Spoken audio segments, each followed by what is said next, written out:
Guys,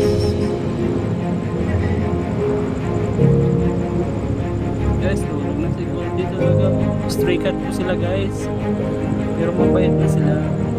Kasi lagi namin nakakain. Mabait po sila.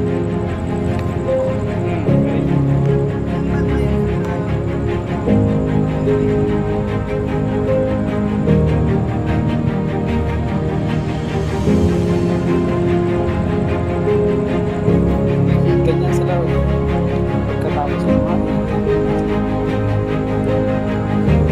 jeep na lang.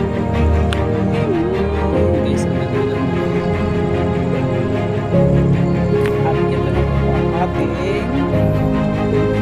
pagpantay ng mga Oops!